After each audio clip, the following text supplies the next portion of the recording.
तूफान और बारिश के बाद हरी का रास्ता भटकना और साइकिल की चेन की एक भयानक रात का अनुभव। खटखटाहट अकेले ही सुनाई दे रही थी, जैसे कोई दूर से फुसफुसा रहा हो। हरी ने एक बार आसमान की ओर देखा। राख के रंग का आकाश बादलों से घिरा हुआ, जैसे कोई विशालकाय जानवर सांस ले रहा हो। हवा थम सी गई थी, पत्तियां तक सिहर रही थी। उसे अंदर ही अंदर एक ठंडी सिहरन दौड़ गई। तूफान आने वाला है। लेकिन रामपुर अभी भी कई मील दूर था। पैडल पर जोर से दबाव डाला, पसीना टपकने लगा। लेकिन अचानक हवा ने दहाड़ मारी। जोर का तूफान आ गया, मानो आकाश फट पड़ा हो। बिजली की तेज चमक ने चारों ओर को सफेद कर दिया और कड़क की गूंज ने हरी के कानों को चीर दिया। थोड़ी ही देर में मूसलाधार बारिश शुरू। पानी की लकीरें इतनी घनी कि सामने का रास्ता गायब हो गया, जैसे कोई काला पर्दा खींच दिया गया हो। घबराहट में हरी एक घने पेड़ के नीचे शरण लेने लगा, लेकिन बारिश की मार रुकी नहीं। पेड़ की डालियां भी कांप रही थीं, मानो वे खुद डर रही हों। हे भगवान, इस तूफान को रोक दो, मेरी रक्षा करो। उसने मन ही मन प्रार्थना की, आंखें बंद करके। शायद भगवान ने सुनी। थोड़ी देर में तूफान थम गया, बारिश भी रुक गई, लेकिन सड़क कीचड़ और टूटे पत्तों का जाल बिछा हुआ था। साइकिल चलाना नामुमकिन था। मजबूरी में हरी ने साइकिल को घसीटना शुरू किया। कीचड़ उसके जूतों में चिपकता गया, हर कदम भारी था। थोड़ी दूर और अचानक एक ख्याल ने उसे ठहराया। यह रास्ता ये रामपुर का नहीं लगता। चारों ओर घना जंगल, कोई निशान नहीं दिख रहा। दिल की धड़कन तेज हो गई। अब क्या? रास्ता भटक गया। अंधेरा घना हो रहा था और हवा में एक अजीब ठंडक थी, जैसे कोई नजरें उसे घूर रही हों। तभी कानों में एक फुसफुसाहट जैसी आवाज गूंजी। क्या आप रास्ता भटक गए हैं? हरी का दिल धक से रह गया। वह चौंक कर घूमा। धुंधले अंधेरे में एक छाया खड़ी थी, मानो हवा से उभरी हो। कौन हो तुम? आवाज कांप रही थी। मैं मोहन हूँ बाबू। लगता है आप रास्ता भटक गए हैं। मोहन का चेहरा धुंधला था, लेकिन उसकी आंखें चमक रही थीं, जैसे कोई रहस्य छिपा हो। मेरा मतलब, मुझे रामपुर जाना है। रामपुर? हाँ, वह रास्ता बंद है। पेड़ गिर गया है। रात में वहां कोई नहीं जा पाता। हरी का मुंह सूख गया। वह पागलों की तरह अंधेरी सड़क को घूरने लगा। कहीं कोई आवाज, कोई हलचल। यहाँ पास में मेरी चाय की दुकान है, चलिए, फिर बारिश शुरू हो जाएगी। हरी ने ऊपर देखा। बादल फिर गरज रहे थे। हामी भर दी, लेकिन मन में एक शक था। यह आदमी कहाँ से आया और क्यों इतनी शांति से? आइए मेरे साथ। हरी ने दुविधा में साइकिल थामी और पीछा किया। हर कदम के साथ हवा में एक अजीब गंध फैलने लगी, जली हुई चीजों की, जैसे कोई पुरानी आग अभी भी सुलग रही हो। क्या हुआ? जल्दी कीजिए। हाँ, आता हूँ। साइकिल घसीटते हुए तेज चला।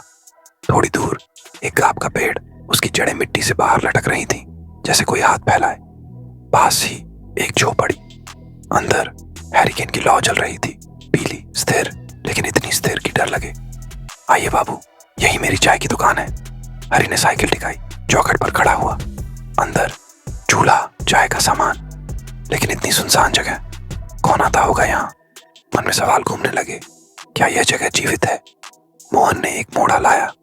बैठिए बाबूजी, चाय लाता हूँ। हरी थैला कसकर गोद में रख बैठा। पैसे, इतने पैसे बैग में। बाहर तूफान फिर गरजा। बिजली चमकी, गड़गड़ाहट ने हड्डियां हिला दी।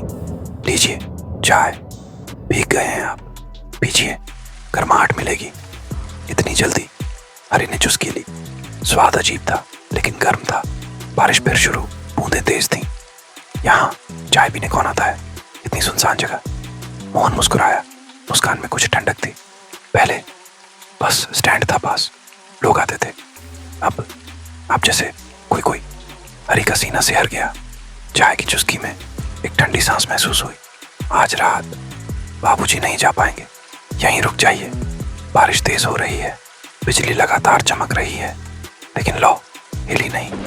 हरी को लगा, क्या यह सब सपना है या कोई ऐसा जाल है जो धीरे धीरे कस रहा हो? बैग, पैसे, दिल तेजी से धड़कने लगे। क्या होगा अगर? बारिश थम गई। तब तक रात गहरी हो चुकी थी। खाना खत्म किया। मोहन ने बिस्तर लगाते हुए कहा, सरला कहाँ गई है? बाबू को पान नहीं दिया। आइए लेट जाइए, डरिए मत, मैं और सरला तो हैं ही। हरि ने सिर हिलाते हुए कहा, लेकिन छाती में एक टीस सी हुई। क्या यह आवाज उसके अंदर से आ रही है? तभी नुपुर की झंझनाहट सुनाई दी। सरला धीमे कदमों से आई, आंखों से इशारा किया मोहन को। मोहन ने गर्दन हिलाई। हरि ने देख लिया। लीजिए पान। सरला का हाथ जिंदगी भर याद रहेगा। उसका हाथ कांप रहा था। पान उठाया और उसकी खुशबू सड़ी हुई खून जैसी। हवा का एक झोंका आया, ओढ़नी सरक गई। गले पर खून की लकीर थी, धार बह रही थी। सरला ने ठीक किया और गायब हो गई। हरि ने पान मुंह में ठूंस लिया, स्वाद कड़वा था। मोहन ने लौ धीमी कर अंदर चला गया। हरि लेटा, लेकिन नींद नहीं आई। चिंगुर की आवाज, सियार की चीख, उल्लू की डरावनी पुकार, सीना कांपता रहा। भगवान से प्रार्थना की कि रात जल्दी कट जाए। थकान के कारण आंख लग गई, लेकिन अचानक एक चीख सुनाई दी, डरावनी कराती हुई। हरि उछल पड़ा, इधर उधर देखा। हाथ की दूरी पर कोई गले में रस्सी डाले झूल रहा था। क्या बाबूजी? सपना है। मोहन मचान पर था। गर्दन घुमाई, वहां कुछ नहीं था। क्या ढूंढ रहे हो? कुछ नहीं, सपना था। तुम इतनी देर रात को बाहर क्यों? गर्मी लग रही थी, हवा लेने निकला था। आइए। हरि पसीने से भीगा हुआ मचान पर बैठा। पक्षी की चीख सुनाई दी। सन्नाटा टूटा। नींद नहीं आ रही। मैं तुम्हें एक कहानी सुनाता हूँ, 3 साल पुरानी। एक चाय की दुकान चल रही थी, लेकिन शादी के कारण अकेलापन था। दूसरे गांव की लड़की, सुंदर जैसे कोई फूल। लोग फुसफुसाते, शायद कोई चाहने वाला होगा। दुकान में भीड़ लगती थी, बीवी हाथ बटाती थी। गोविंद आता था चाय के लिए एक, लेकिन घंटों तक नजरें बीवी पर टिकी रहती। मन मानता नहीं था, लेकिन शक धीरे धीरे बढ़ा। दिन बीते। एक दिन बाजार से जाते वक्त आखिरी बस में लौटूंगा। तूफान आया, जल्दी लौट आया। आंगन में हंसी की दबी आवाज। ठिठक गया, खिड़की से झांका। बिस्तर पर गोविंद अपनी बीवी के सीने पर था, हंस रहे थे। बैग गिरा, चूड़ियां टूट गई। वह दौड़ा, बाहर गया। गोविंद, आप? आखिरी बस। तेज धार, पत्नी। उसकी गर्दन पर खून फूटा। वह गिर पड़ी, झटके लगी, स्थिर हो गई। गोविंद, माफी मांगी। बाल पकड़े उसने उसे घसीटा, पटका, रस्सी गर्दन में डाली, खींचा, तड़प उठा। उसकी आंखें निकली, शांत हो गया। घूरते हुए चीखा, क्यों? लालटेन फेंकी, आग लगी, आंधी आई, झोपड़ा जल गया, चीख निकली, मृत्यु की। हरि सम्मोहन में था। जाइए, सुबह हो रही है। रात कट गई। वह तैयार हुआ, दस्तक सुनाई दी। चलता हूँ। कोई जवाब नहीं मिला। साइकिल उठाई, बाहर निकला। मिलेंगे लौटते हैं। लेकिन बैग भूल गया। लौट आया, झोपड़ी जली हुई, राख, कहानी। वह ये ढूंढ रही है, बैग हाथ में। कौन? सरला। ओढ़नी हटाई, चेहरा खून से सना, भयावह गंध, सड़ी हुई। हर चीखा, गिर पड़ा सड़क पर। अंधेरा ने उसे निगल लिया, लेकिन जैसे ही उसने आंखें बंद की, एक फुसफुसाहट कान में गूंजी। तुम्हारी कहानी अभी शुरू हुई है। बैग में कुछ सरसराया, पैसे या कोई पुरानी चूड़ी। हवा में नूपुर की झंझनाहट और दूर से एक हंसी जो हरि की अपनी लगी। क्या वह कभी रामपुर पहुंचेगा, या यह रास्ता हमेशा के लिए भटक देगा?